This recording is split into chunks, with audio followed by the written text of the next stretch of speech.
Maayong udto, magandang tanghali, good noon. Ngayong araw po na ito, medyo taglis tayo kasi meron tayong pag-uusapan na hindi lang taga North Cotabato ang may interest, kundi buong bansa. In fact, even Filipinos living abroad. Today sa ating programang Paring Gov, February 8, no? Alas 12 ang takna sa udto, 12 noon. Hahaba yung ating programa for the first time. Aabot tayo ng alauna. Sapagkat napakaganda ng ating pag-uusapan ngayong araw na ito. Ang pag-uusapan natin ay yung pinakamainit, the burning issue of the day.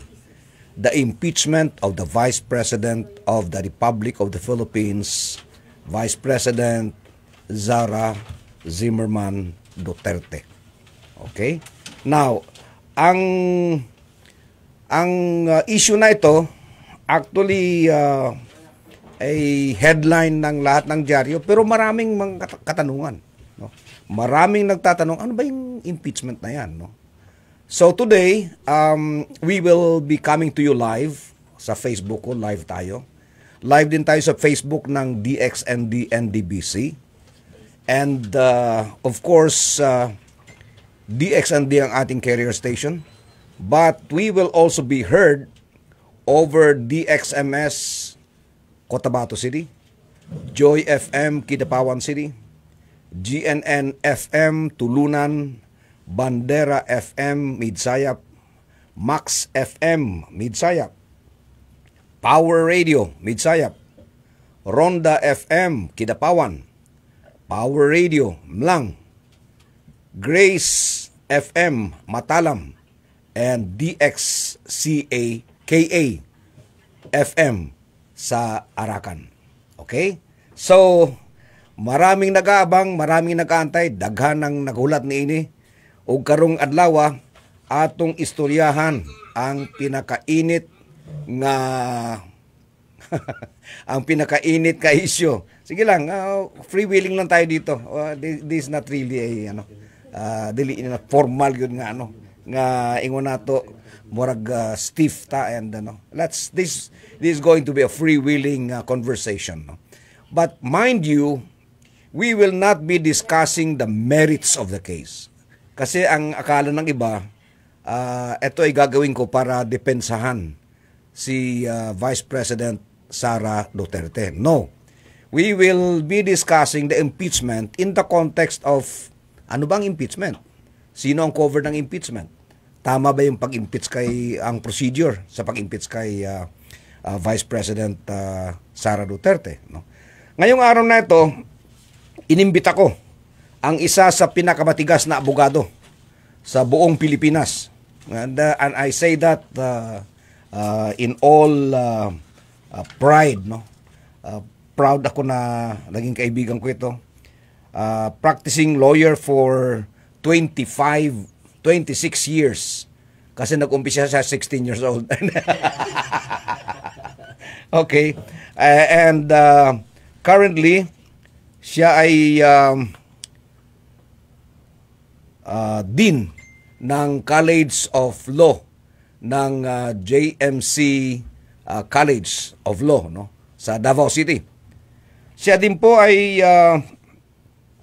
nag-aral sa San Beda, Ateneo de Davao, no? Ateneo de Davao University, graduate. UP siya sa kanyang UP Cebu sa kanyang bachelor's degree. And San Beda College of Law, Master of Laws, no? Nag-aral din siya sa Nalsar University of Law sa India. And Institute for U.S. Law, George Washington University. And naging Doctor Fellow sa Royal Institute of Singapore, no? So ngayong araw mga kaibigan, etong abogado na ito, medyo controversial din ito. Sapagkat siya po ang lead lawyer ni senatorial candidate Apollo Kibuloy, no?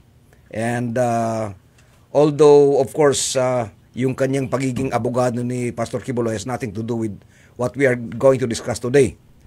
So mga kaibigan, let me introduce to you Attorney Israelito Bobet Torion, the pride of Davao del Sur. Bobet? Hello, maayong buntag sa Paki-on lang imong switch, paki-switch. Yan. Okay. Maayong buntag sa tanan, maayong aga. Good morning everyone. I am Attorney Israelito Bobet Torion.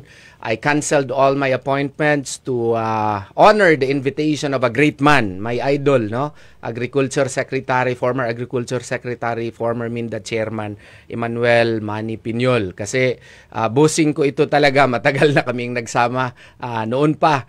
At kung mag-request siya sa akin, mahirap po mahindian. Kaya supposedly meron akong appointment dun sa Lanao and then meron ding separate appointment sa dalawang other personalities, but I have to honor the invitation of my boss, my former boss, and still my client today, Honorable Secretary Emmanuel Piñol.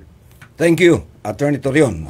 Now, the other day, nag-post ako ng advancer sa programa natin ngayon, and I asked netizens to submit questions which they would like to be addressed during today's program, no? So let me just kasi ang ginawa natin, kinonsolidate na lang natin yung kanilang mga questions. But let me just acknowledge, no, some of those who sent in questions.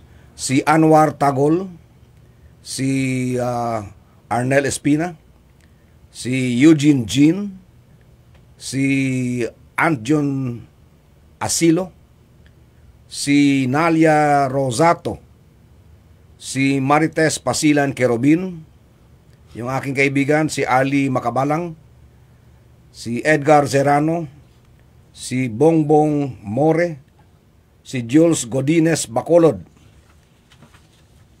si Ricky Donguines, Saldi Joy Mahayag, Virgilio Baldoman, Algie Ilagan, Winexles Cabanalan, Alcotin Anife, and Renato Pogoy Cano. So yun po yung mga nagpadala ng mga questions, and we consolidated the questions actually para hindi na tayo pupunta doon sa isa-isa, no?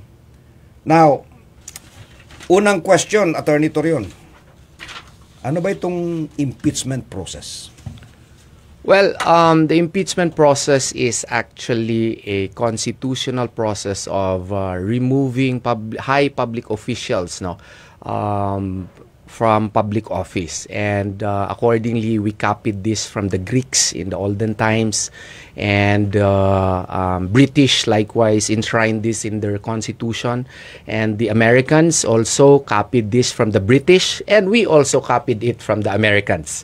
And that is why right now we have it in Article 11 of the 1987 Constitution, pero una ito nag-appear sa 1935 Constitution natin, and then meron na naman sa 1973 and 1987 Constitution. Bale, ito po ang paraan para paano natin i-remove or tanggalin sa pwesto yung mga high officials. Limited lang po ito sa 5 mga officials. Ang presidente, vice-presidente, members ng Supreme Court, members of the Constitutional Commissions, and ombudsman.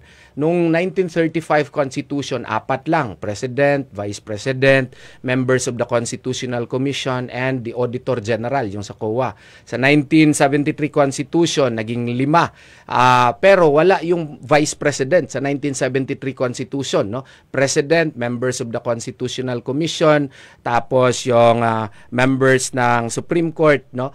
And then ngayon in-include na yung ombudsman under the 1987 Constitution, and the vice president nabalik na naman, pwede na naman siyang ma-impeach, unlike the 1973 Constitution na wala yun sa listahan yung vice president. So ito po ang paraan para ang proseso na ma-follow para matanggal sila, and this was actually instituted para sa separation of powers, para mabigyan ng laman yung separation of powers kung masyado ng mag-abuso itong mga high officials na ito ang only way by which we can remove them, we can make them accountable, and the process is clearly defined in the 1987 Constitution. So ano ang procedure in filing the impeachment? Tatlo po. Does it have to really go through Congress? Congress lang ba mag-i-initiate? Under the 1987 Constitution, specifically Article 11, nakasaad po doon na tatlong ways po ang pag-file ng impeachment. Una, any citizen would file a verified complaint citing the 6 grounds for impeachment. Ano itong 6 grounds? Culpable violation of the Constitution, treason, bribery, graft and corruption, other high crimes, and betrayal of public trust. 6. So, kailangan nakasaad yun, any of the 6 or all of the 6 or 3 of the 6, depende po. But it needs a resolution of endorsement by a member of the House of Representatives, at least one congressman. Or at least a member of Congress, isang congressman, ay mag-file ng verified complaint. And the third way, kung merong at least 1/3 po, verified complaint or resolution of impeachment filed by at least 1/3 of all members of the House of Representatives. Ito pong tatlong pamamaraan para makapag-file ng impeachment complaint po sa ating bansa. Okay, so ano ang procedure? Ano ang process? Halimbawa ako, nag-file ako ng impeachment sa Congress. Sinabit ko sa Congress, ini-sponsor ng isang congressman. What are the processes para matuloy yung impeachment at ma-impeach yung officer? Now, i-clarify natin under Article 11, Section 3, Paragraph 1, ang House of Representatives lang has the sole exclusive power to initiate impeachment complaints. Tapos, ang Senado naman, its power is to decide. So, sa tatlong pamamaraan, kung ang ordinary citizen po ang nag-file under Article 11, Section 3, Paragraph 2, yung verified complaint niya kailangan ng resolution of endorsement ng isang miyembro ng House of Representatives, at saka kailangan ito right away, which shall be included in the order of business within 10 session days. Kailangan niyang maintindihan, 10 session days, not calendar days. And referred to the proper committee within 3 days. So, yun po ang pamamaraan sa first 2 ways. Kung file dito ng member of Congress or an ordinary citizen, files it upon a resolution of endorsement of a member, kailangan ma-include ito sa order of business within 10 session days and refer to the proper committee on the Committee on Justice, in this case, in accordance with the rules of Congress, within 3 days. And then, sa Committee of Justice naman, i-determine nila kung sufficient in form and substance ba ito. So may proceedings yan kung sufficient ba in form, i-determine nila, and then after that, i-determine naman nila kung sufficient in substance na naman ito. Tapos, kung ano man ang magiging recommendation po nila within 60 session days po, kailangan po nila ipasa ito doon po sa plenary para isubmit naman ito doon sa Kongreso itself. And then the Congress will conduct a session in that regard to consider it, and they need at least 1/3 vote either to affirm the resolution of the Committee on Justice or disregard or totally hindi na ito i-consider ng Congress or i-dismiss po iyong complaint po na iyon. At saka kung meron na itong aksyon ng Kongreso, kung makalikom po ng 1/3 vote po ng Kongreso, gagawa na po ng articles of impeachment po, And there is also the process, ipa-answer yung kabila po, yung yung respondent po doon sa Kongreso, and then itong articles of impeachment, kung meron na silang finding, ipapasa po ito sa Senado. Okay, so ito yung proseso po sa first 2 steps first 2 ways in the filing of an impeachment complaint. Yung third naman way is kung yung one-third ng miyembro ng Congress ay sila mismo ang mag-file po ng complaint, hindi na po dadaan ng Committee on Justice. Pero meron pong Supreme Court decision Francisco versus House of Representatives po na nagsasaad na kung ganito po ang proseso, dapat hindi rin natin kalimutan yung due process. Dapat din ipaalam yung respondent kung ano yung kaso against him, and then dapat bigyan siya ng tsansa din to explain, to submit his answer, and it is only after the submission of the answer of the respondent, no, it may even conduct clarificatory hearings, no, that the House of Representatives will vote, no, determine whether it has the one-third vote so as to craft the articles of impeachment. So, yun po ang mga proseso before nila i-lodge doon sa Senado yung articles of impeachment po. So, so pagdating sa Senado, ano ang next na process? So, sa Senado naman, ipa-receive muna doon sa Senado, and then the Senate will submit it. Iba naman ang rule sa Senado. Kailangan naman ito i-submit to the plenary and present it formally to the senators.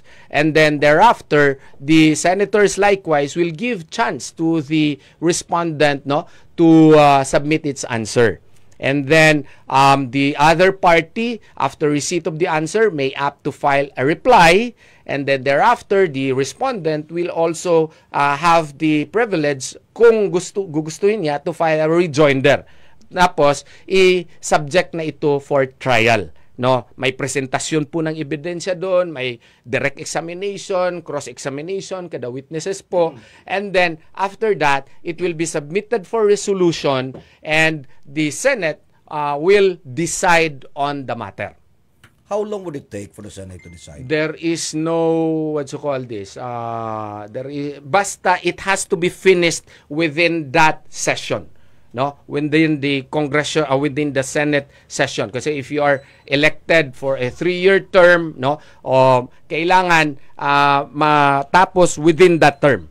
Okay? So, sa amin pong palagay po dito, medyo merong lapse of judgment, or may siguro taktika nila kasi itinaon nila at the end of the congressional session, no? Ito po ang nangyari kasi marami pong posibleng magiging legal problems po dito. Mamaya natin pag-uusapan yung mga implications, no? Let's go through the process muna. Halimbawa, the impeached official is convicted. Kasi parang ang Congress parang piskalya, no? Yes, piskalya. Parang piskalya. Tama. Piskal lang. Sila ang mag-determine ng probable cause. Yes. And then, pag na-determine nila yung probable cause, which is the impeachment, isasubmit nila sa Senado, and the Senado will act as the judges. Yes. Okay? Tama ba yun? Okay. Tama. Alright. Question.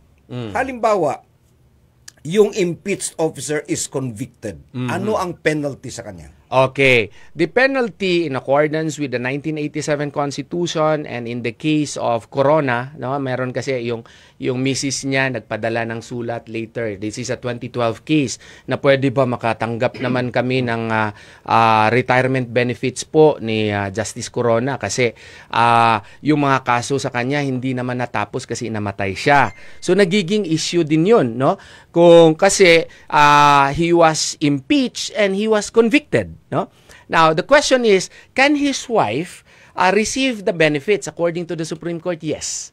Because if we trace the rules on impeachment from the United States of America, and we copied it from the United States of America, the impeachment process, no, is only limited to the removal of that public officer and his disqualification from public office. Nothing else. It does not touch his person nor his property, according to Justice Story of the United States of America. So therefore, it is clearly limited only to the determination as to whether or not that public official should be removed from office, and whether or not he should be disqualified forever from holding public office. Pwede ba siya prisuhin? Hindi po. Pwede ba siya maging civilly liable? Hindi po, kasi ang impeachment proceeding is not a criminal proceeding, it is not a civil proceeding, nor is it an administrative proceeding. Very unique. Yes, very Okay. unique. Oo. So, maliwanag po mga kaibigan yung proseso, no? Alright. Since we have already discussed the process, balikan natin ngayon tong specific case, which is the case of Vice President Sara Zimmerman Duterte. First question. Yung proseso ba na ginamit in impeaching Vice President Sara Duterte, nag-conform ba siya dun sa constitutionally mandated process of impeachment? Sa tingin ko hindi. Kasi On what grounds? on various grounds, the most important ground of which is lack of due process. No, and what is my basis? Francisco versus House of Representatives and Article 11, Section 3, Paragraph 5 of the 1987 Constitution in relation with Section 4, and even the rules of procedure, no, on impeachment proceedings were not followed by the House of Representatives. Okay, so number one, lack of due process. Sa pagkasabi po ninyo kanina po, Secretary, sabi mo, yung House of Representatives para siyang piskal. O tama, o para talaga siyang piskal. Siya yung magdidetermine ng probable cause. Pagkakasuhan ka ba ng high crimes, oo, pwede ba i-file ka agad yung kaso in one day? Hindi, yung ibang mga congressman nga hindi nakabasa ng mga complaint, pumirma na lang kaagad. Sa mga interviews niya, at least 6 or 7 admitted that they did not know what was the subject matter of the discussion. So anong epekto nito? Lack of verification. In the rules of procedure of the impeachment proceedings, the complainant must certify that they have personal knowledge of facts indicating that the crime alleged to have been committed must have been committed. And even in Article 11, Section 3, it likewise provides that you should have personal knowledge of the complaint filed against the, against the public officer concerned. Ang nangyari dito, wala po yun. At saka wala pong due process in Francisco versus House of Representatives.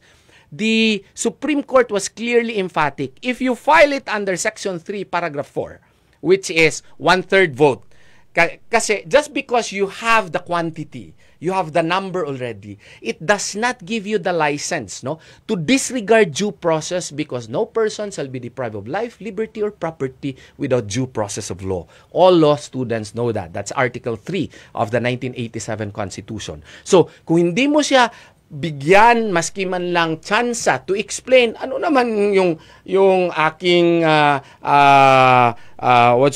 yung karapatan dito, kasi iba kasi yung ginawa nila nung investigation pa. Eto nag-charge na sila. So dapat prior to that they should have given her the chance. But granting for the sake of argument that such was done, note also, no, that there were 3 prior complaints filed in December 4 and 5 and 6. Pang-apat na ito. Pang-apat na ito.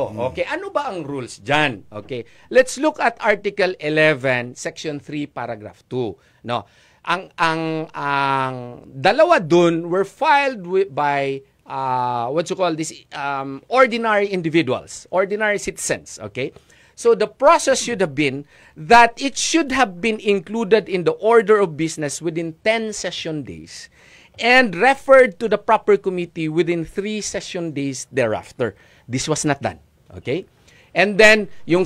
You mean yung tatlong earlier? Wala ini-include sa order of business, hindi ni-refer to the proper committee on justice within 3 days thereafter. No? If you follow the rules of procedure, Section 3 ng House of Congress itself, ng 19th Congress, ito 19th Congress daw ito eh. O, anong sabi ng Section 3? No? Filing and referral of verified complaints. A verified complaint for impeachment by a member of the House or by any citizen upon a resolution of endorsement by any member thereof shall be filed with the office of the Secretary General and immediately referred to the Speaker.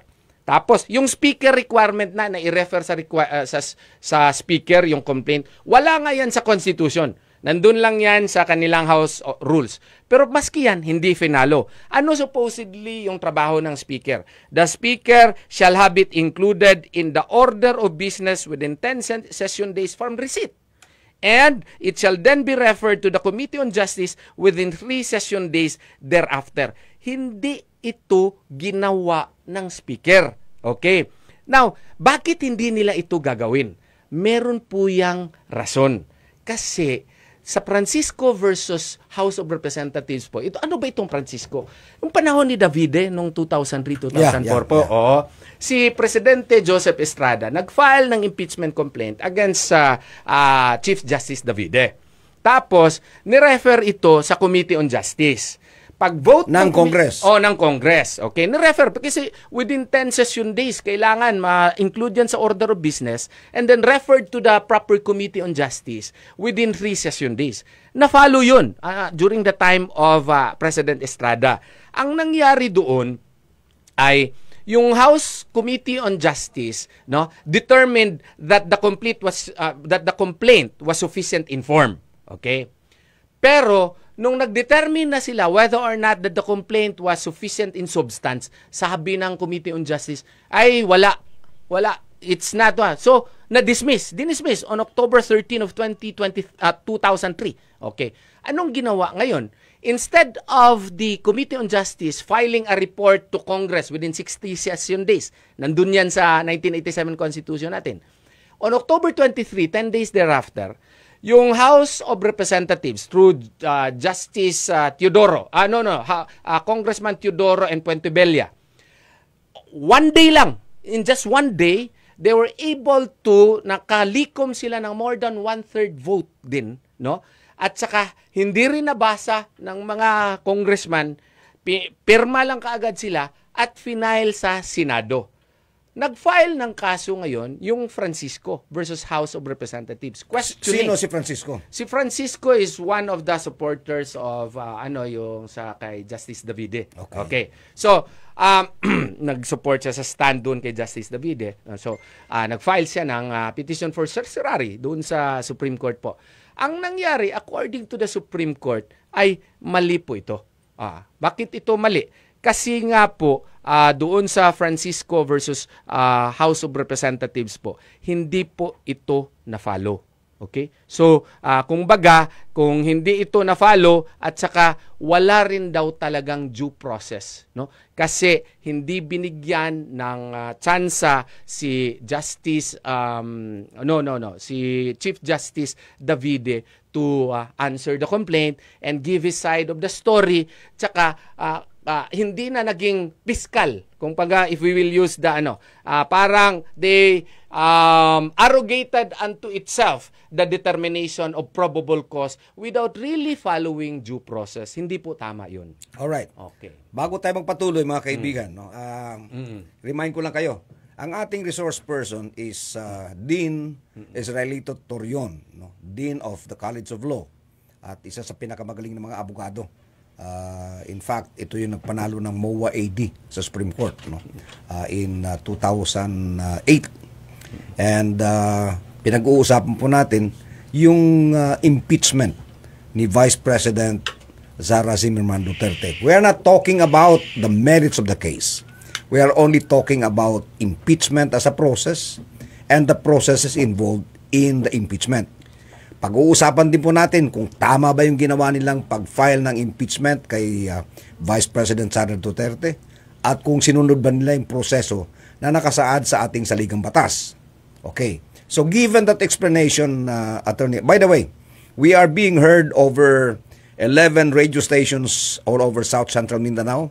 Ang ating carrier station is DXND, DXMS, Joy FM, Kidapawan City, GNN FM Tulunan, Bandera FM Midsayap, Max FM Midsayap, Power Radio Midsayap, Ronda FM Kidapawan, Power Radio Mlang, Grace FM Matalam, and DXKA FM in Arakan. Okay. So given that explanation, Dean Torion, sa kaso ni Vice President Sara Zimmerman Duterte, yung bang proseso na yun ay nasunod o merong pagkakamali o merong mali sa ginawa ng Kongreso? Meron talagang mali sa tingin ko kasi alam mo, parang yung hindi pag-refer sa Committee on Justice was really politically planned. Bakit ha? Ipaintindi po ko po sa taong bayan. Bakit hindi yun ni-refer sa Committee on Justice? Kasi nga po, sa Gutierrez versus House of Representatives decided on February 15 of 2011 in relation with Francisco versus House of Representatives po, which was decided in 2003 or 2004, no?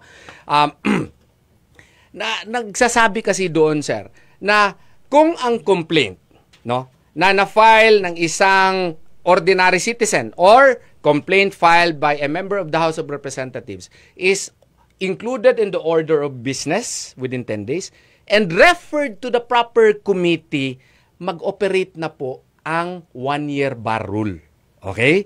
So, kung baga, ang ibig sabihin yan, hindi talaga ito ni-refer din sa, what you call this, parang intentional, ha? Intentional ito sa tingin ko na hindi ito ni-refer kay para what you call this, para malibog ta ba? Ano ba yung malibog? Maguluhan. Maguluhan tayo kung saan medyo careful ka sa word na libog. Oo nga eh. So that you will be confused, no? And also to await the filing pala ng fourth complaint. Oo. Kaya pala, hindi nila iyon inaksyonan yung 3, kaya meron palang fourth complaint. Pero dapat kasi itong 3 ay inaksyonan na. Kasi pag inaksyonan mo ito, ma-refer na ito sa Justice Committee, ang counting ng 1-year period po will be reckoned from the date when it was referred to the Committee on Justice. Oo. So, kaya hindi inaksyonan itong 3. Kaya kung inaksyonan itong 3, hindi ba i-file yung pang-4? Hindi ba i-file itong pang-4? Ganun yun. 1-year bar rule. Section 3, paragraph 5 would have operated because Section 3, when is an impeachment proceeding initiated? That's the legal question which was decided in Francisco as well as in Gutierrez. So by not filing the first 3 complaints, By not acting on the first 3 complaints, effectively baliwala 'yon. Hindi covered ng 1-year bar rule. Oo. Okay. Sinadya talaga 'yon. So, grave abuse of discretion amounting to lack of or excess of jurisdiction. May plano ka palang mag-file eh. Believe ka pala doon sa mga may prima facie case pala, may probable cause pala. Bakit di mo pinail? Bakit hindi mo inunahan? Tsaka ni-refer or kung gusto mo na anong tawag nito na meron talagang probable cause, then you should have done it. And they maliciously not acted on the 3 complaints kay meron pala silang pang-4. Okay? Now, can we take that sitting down? No. We could not take that. Okay. Assuming that you play the role of the lawyer of one of the lawyers of Vice President Sara Duterte, ano ang legal move na gagawin mo? File ako ng petition for certiorari. Actually, nakapag-isip na ako niyan, boss. Papailan ko kaagad, pero ang problema kasi na-freeze yung funds namin nila pastor eh. Lahat namin, pati bank account ko, boss, ha? Na-include ng mga kasi so hindi kita mautangan. Hindi ka makakautang sa akin kasi merong mga cheque, alangan naman lawyer ako, hindi ako mabayaran ng Kingdom of Jesus Christ. Babayaran ako ng Kingdom of Jesus Christ. Yung last payment sa akin ng Kingdom of Jesus Christ, nakita ng korte. Naku, pati ako. Kaya nga, dito ko po nakita na mahal pala talaga ako na aking misis na maganda. Kasi, maski frozen yung funds ko, mahal pa rin niya ako. Nandyan pa rin siya. Okay. Ang gusto ko ipaabot, kung mag-file ka kasi ng certiorari, you need to secure certified true copies of the complaint. Ang kakapal nun. You have to pay it. Hindi yun for free. Tapos, you have to secure all relevant documents. Ang kakapal nun. So ang action na gagawin mo, certiorari, assuming that you are the lawyer, you file for certiorari under Rule 65 with the Supreme Court. Yeah, with the Supreme Court, under the expanded concept also, under the 1987 Constitution. There is a difference kasi, legal difference between certiorari under Rule 65 and the expanded concept of certiorari under the 1987 Constitution. Certiorari under Rule 65 only appertains to grave abuse of discretion amounting to lack or excess of jurisdiction of courts, lower courts. Okay, whereas i-reverse natin yung sitwasyon. Halimbawa, ikaw naman ang abogado ngayon ni Speaker Romualdez at ng Congress. How will you argue? Ayoko. I will not sell my soul. ayoko, boss. Baski bayaran pa ako. Alam mo, kilala mo ako, boss. Oo.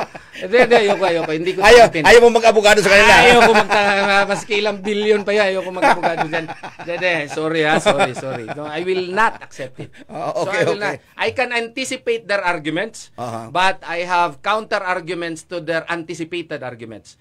The most important... you will not teach them how, ha? I will not teach them how. Because, alam mo, boss, kada istorya kasi natin, may nakikinig. Tapos, bigla na lang, kaya nga, napapansin mo ngayon, hindi na ako nagpo-post sa Facebook. Oo. Kasi, yung, law is a competitive profession also. Yeah. Yung arguments ko, nandun na sa Facebook post ng isa abogado.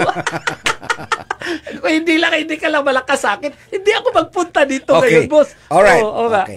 So, okay. Assuming na walang mali doon sa ginawa ng Congress, assuming that everything was done according to the established processes. Which I do not agree, ha? No. Assuming without admitting. Assuming. Sa korte niyan, boss, granting ex argumenti gratia. Sige na, ikaw na mag-Latin, ako Bisaya.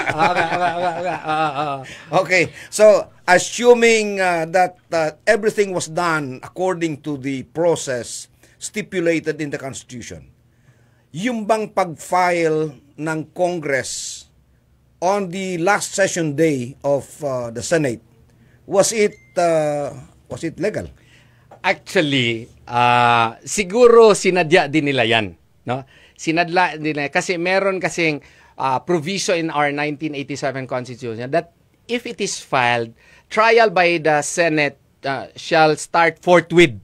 Yun yung word. Yun yung forthwith. word. Okay. Ibig sabihin, right away. Right away. Oo. Pero ang balita ko, na-receive lang yung document sa receiving section ng Senate, but it was not presented in the plenary. Yes. Okay. They forgot also that they also relied probably in the old case, 1950 case of Arnold versus Nazareno, that an impeachment proceeding is not legislative in character and therefore it can proceed independent of the legislative nature of the work of Congress. Yon. Pero nakalimutan sila na may 3 Supreme Court cases na which actually started in Garciliano versus House of Representatives, reiterated in Neri versus House of Representatives, and in Balag versus House of Representatives. And what is this? The Senate or Congress for that instance is a continuing entity as an institution. It exists. But in its day-to-day operations, according to the Supreme Court, it is not a continuing institution. Okay, why is that? Because each Congress is composed of different personalities, of different people. And each Congress is characterized by its own processes, its own legislative in aid of legislation. So, pag matapos yung termino, yung session ng Congress, all of such... You mean the lower house? Yeah, the lower house and even the Senate. All Senate investigations in aid of legislations, all impeachment proceedings na hindi tapos ay tapos. Kung hindi niya natapos, wala tayong magawa. And what did Balag versus Senate state? It states that it even cited the Senate Rules of Procedure that any and all unfinished business, wala na talaga tayong magawa niyan. So anong rule dyan? According to Garciliano, reiterated in Neri case, states that it is up to the next Senate. No? And it should be filed anew. Parang depende na yan sa bagong Senado and it should follow its own procedures. Ibig mong sabihin, in your interpretation of the law right now. That's the Supreme Court's interpretation of the law. Supreme Court. In that Supreme Court ruling, kailangan mag-file uli ng bagong impeachment ang Congress? It's up to the Senate how to treat it. But necessarily, by implication, it has to file it. Why po, sir? Ganito po yun. Yung bagong Senado, kailangan nila, meron na naman silang rules of procedure kung paano nila gagawin yung kanilang mga procedure. So, kailangan nga, meron ngang Supreme Court decision na nagpa-impeach sila, wala pa pala silang rules of procedure. Sabi ng Supreme Court, void. Paano kayo makagawa ng impeachment complaint?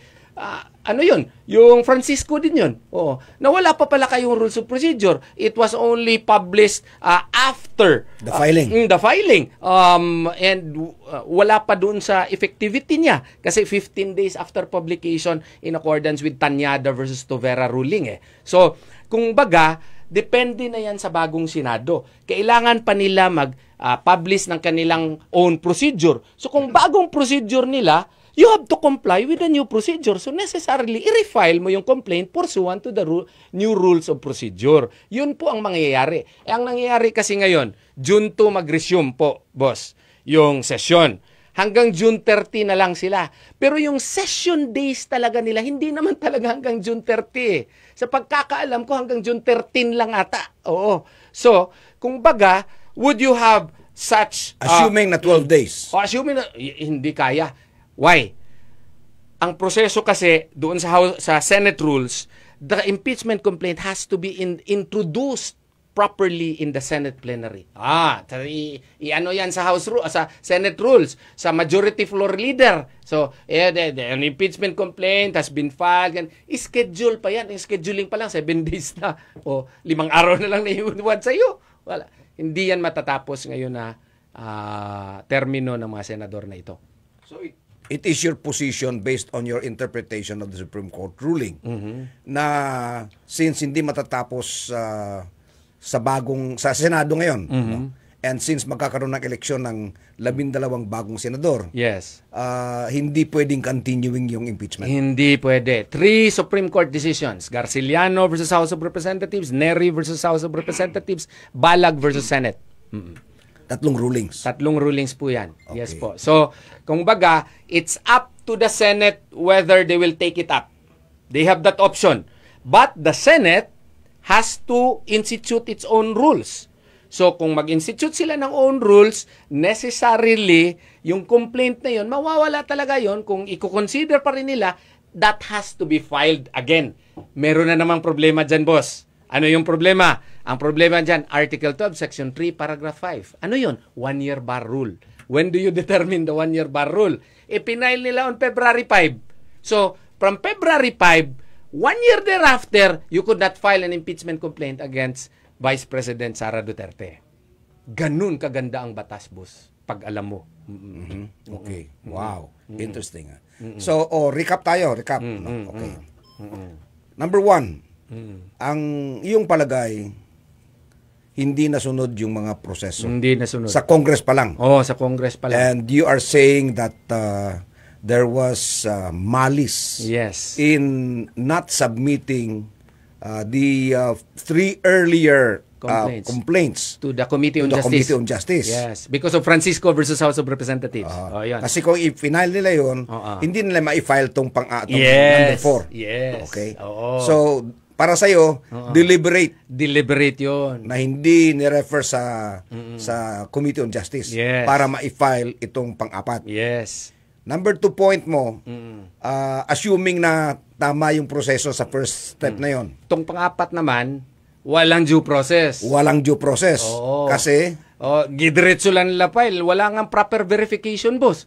Hindi nga nila nabasa. Diretso lang nila. Blitzkrieg. Merong nagsasabi na dapat daw sa ganitong impeachment proceeding, dapat daw viva voce ang voting. By roll call. Actually, that's Section 13 of the House Rules. Pero, in-studyhan ko yan, yung vote by roll call applies only to the first 2 modes of filing.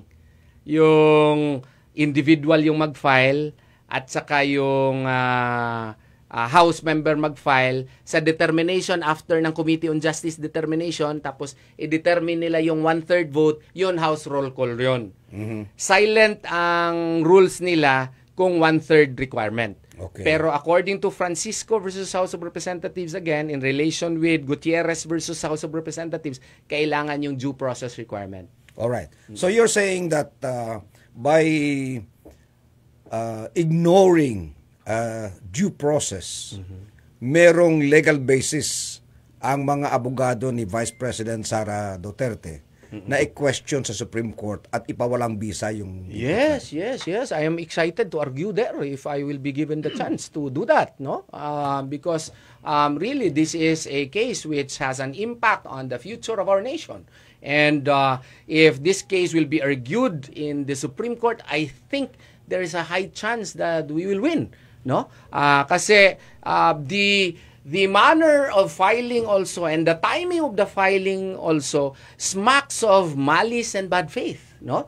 And the non-entertainment of the 3 previous complaints precisely to avoid the 1-year bar rule is really an act which is a grave abuse of discretion amounting to lack or excess of jurisdiction, which would operate now the expanded concept of certiorari jurisdiction under the 1987 Constitution. Wow. So, assuming that nasunod yun, palpak pa rin pagdating sa Senado. Palpak pa rin, boss. Oo, palpak pa rin. So, siguro sinadya yan ng Puong May Kapal ni Allah Subhanahu wa Ta'ala, boss. Oo.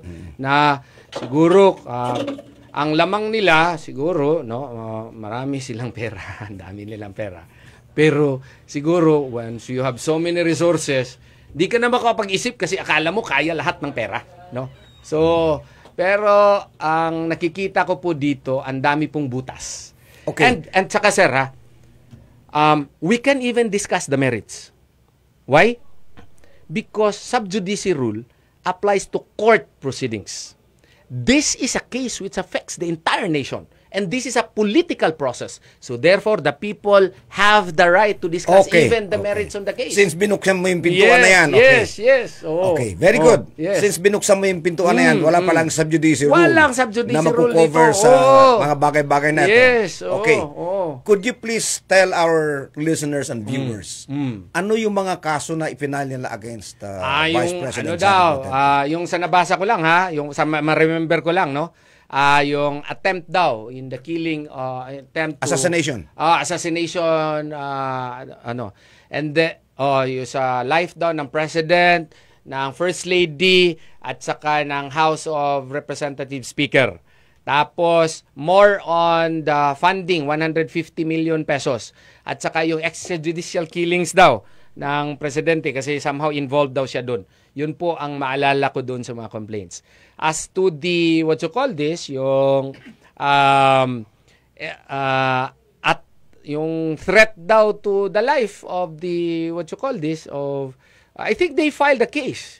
They filed a case against the vice president, no? Okay. Yung curious lang ako. Yung isa sa mga grounds na ginamit nila in filing the impeachment, yun daw paggamit ng intelligence fund na magkano yan? 150 million. What is your interpretation and view on that issue? Well, that is a premature case. A premature case simply because of the fact that this matter is still under the jurisdiction of the Commission on Audit. Pursuant to the audit function, especially the post-audit functions of the Commission on Audit. And as a matter of fact, if my memory serves me right, Vice President Duterte was required to submit data in order to justify such confidential funds. And ngayong February pa, mag-expire yung right to explain, no? Kasi pag makareceive ka ng notice of disallowance po, boss. Yeah, I know. Because, diba, dami nating kaso niya nun. Oo. Hindi yan ibig sabihin na criminally liable ka na. You have the right to contest the factual basis of the notice of disallowance. And if it maintains, you even have the right to go it up, to raise it. In fact, kung notice of disallowance lang, pwede mo ibalik yung pera. Oo nga, pwede rin. Oo. So, pwede mo rin i-question. Pwede mo i-substantiate na, uy, ito yung mga resibo, ito lahat. So, kaya nga, when you file a complaint based on this, na natakuha pa, premature po yun, no? Kasi it is still under the audit functions of the Commission on Audit. Yun po ang masasabi ko doon. So, ang tingin mo yung basis, yung grounds for the filing of the impeachment, politically motivated talaga, boss. Politically motivated. No other reason except to, kasi nga, Alam mo, ganito. Bakit gagawin nila yan? Parang namasuls dagat ba? Uy, makaigo na itani. Oh, di ba? We should try this kasi tayo pang nasa gahum. Oh, tayo pang nasa power. Oh, yan. So, i-try talaga natin ito kasi may Arnold versus Nazareno and there is this view that trial in the Senate shall proceed forthwith. Oh, so immediate yan. Ganun siguro yung pagka-explain sa mga congressman. Tsaka, if the reports are true, meron kayong 150 million. Ito sa AX. Ito, laking pera yun po. 150 million. Grabe. Hindi pa ako nakakita ng ganong kalaking pera. No? So, hindi ko sinasabing totoo yun. Pero ang daming mga lumalabas. So anyway, ang punto na pinag-uusapan natin dito is this. Maitanong ko sa iyo. And please be honest with me. Yes, sir. Kung halimbawa totoong ginawa ni Vice President Sara Duterte yung mga inaakusa sa kanya. Pero nag-declare siya na hindi tatakbong presidente. Palagay mo kaya i-impeach siya? Hindi. Hindi siya i-impeach kung nag-declare siya hindi siya tatakbong presidente. Kasi kung ma-impeach kasi siya, boss, ang mangyayari kasi wala na tayong vice president. So, what would operate now? The Constitution. Alam mo ang mangyayari? The president may now choose any of the senators, including Martin Romualdez. Including Martin Romualdez. Oo. And then it will be decided by the Senate voting separately, majority vote lang, and Congress voting separately, majority vote na. O Vice President na si Romualdez. O yun ang kanilang yun siguro ang kanilang plano. Baka maging totoo yun.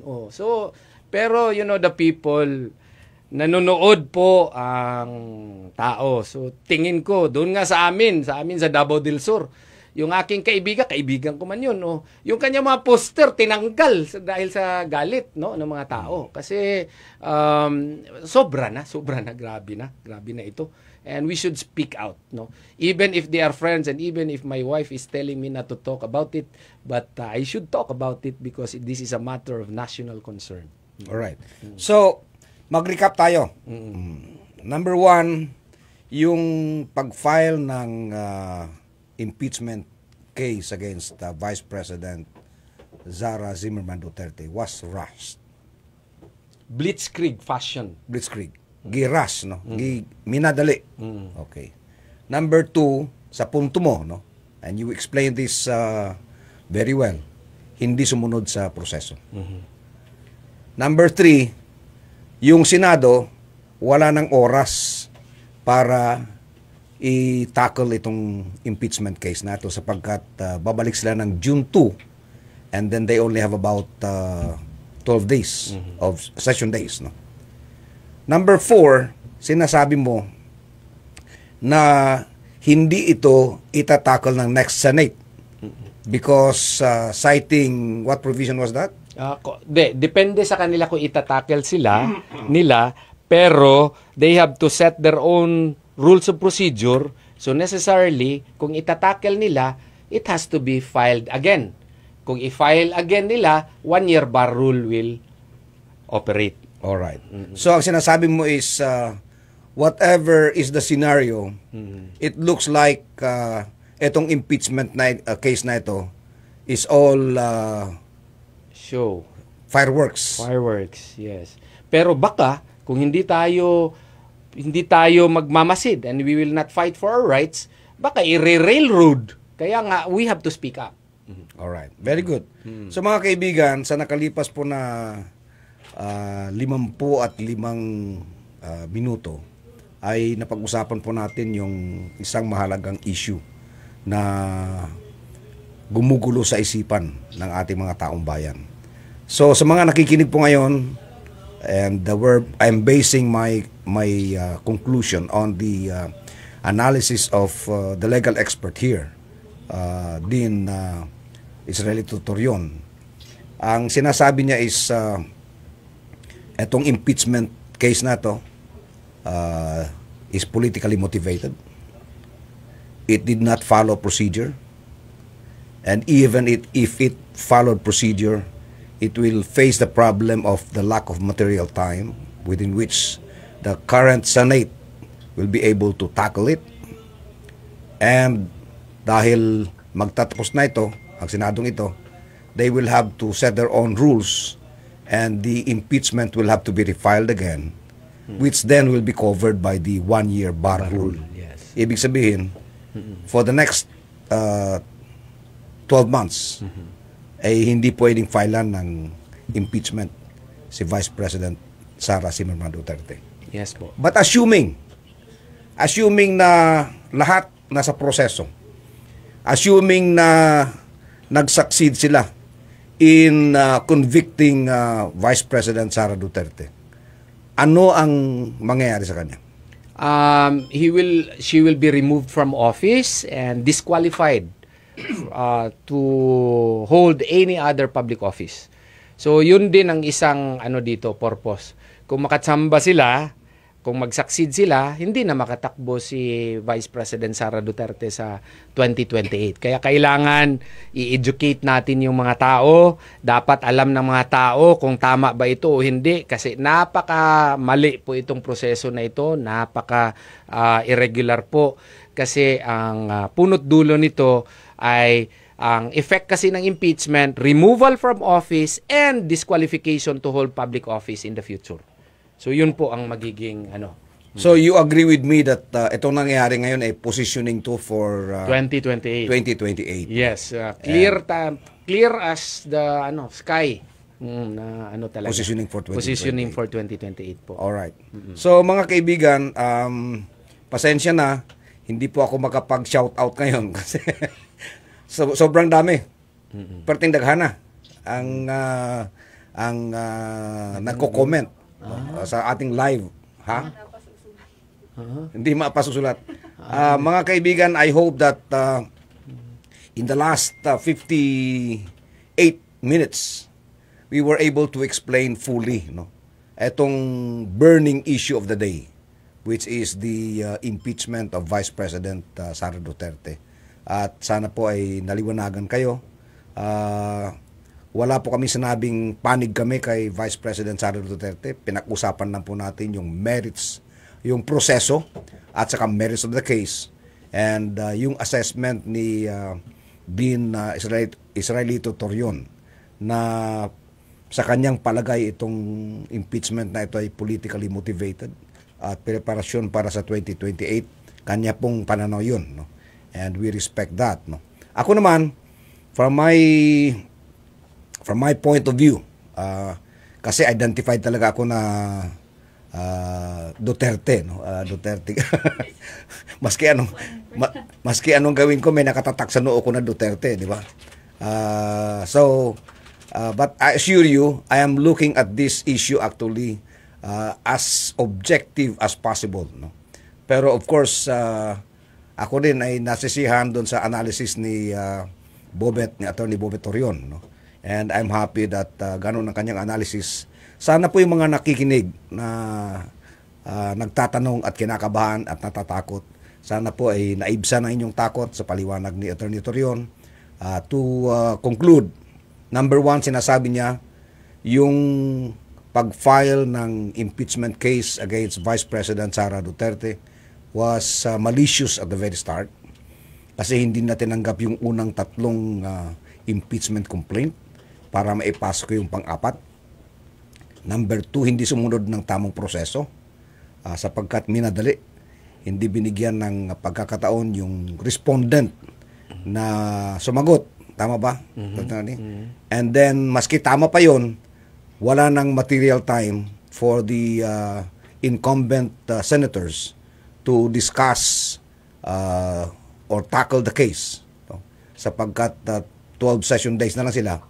And because of that, matatapos yung Senado, matatapos yung Kongreso, they will have to refile the impeachment and it will be covered by the one-year bar rule. Alright? So sa ngalan po ng ating kaibigan, si Attorney Israelito Bobet Torion, Dean of the College of Law ng JMC, Davao City, at isa sa mga sa Cebuano pabanggiitang mga abogado, very learned actually, very learned, talagang nagre-research. gusto ko po siyang pasalamatan. Ganun din po yung mga nakikinig sa atin. At sa ngalan po ni Atty. Bobe Torion, ako po si Paring Gov Manny Piñol. Sana po ay naliwanagan tayo. May God bless us all. Andam na ba kamo sa kalingkawasan? Panahon na para sa tinuod nga kabaguhan. At tangi ang pagbalik ni Paring Gob. Ibalik ang ngiti sa mukha ng bawat Cotabateño. Paring Gob. Mapapakinggan Martes at Sabado mula alas 12 hanggang alas 12:30 ng tanghali. Ibalik ang sigla ng mga magsasaka at bawat pamilyang Cotabateño. Paring Gob. Ang inyong